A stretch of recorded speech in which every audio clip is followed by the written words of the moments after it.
parole di un colonnello nero che ammazza con la forza i contrari di pensiero, con l'aiuto della Francia che per catturare Sanci gli ha mandato gli armamenti più sofisticati e nuovi.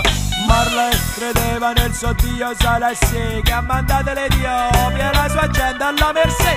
In Malea dell'Occidente, nuova era coloniale che con tutta la sua gente non si trova mai il maiale. Tra l'Egitto e l'Etiopia c'è un paese che è il Sudan, aro inglesi, chiesa islam che hanno fatto una tutan. Una contro un'altra differenza di colore, di costume e religione, costume e religione, sì.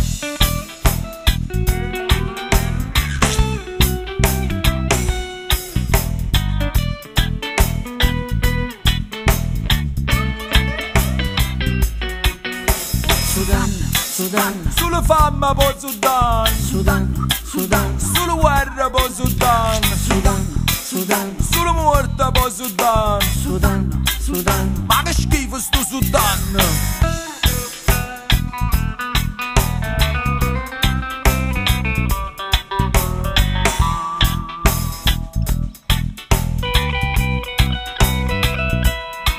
E Bob Marley credeva nel suo dio Selassie che avrebbe guidato tutti i neri a libertà. Invece li ha venduti e se n'è stato fermo là. Più ancora che si ammazzano, per questo molti nascono purtroppo poi non crescono per la denutrizione, oppure presto muoiono per l'arida oppressione. Da noi c'è consumismo per malessere sociale, se pensano a ste cose ci fanno vomitare. Ma la storia poi ci insegna la ruota sociale e anche a noi può capitare di non poter mangiare. E allora cosa fa? Un suicidio collettivo quando risi in abbondanza c'ha boff sulla panza.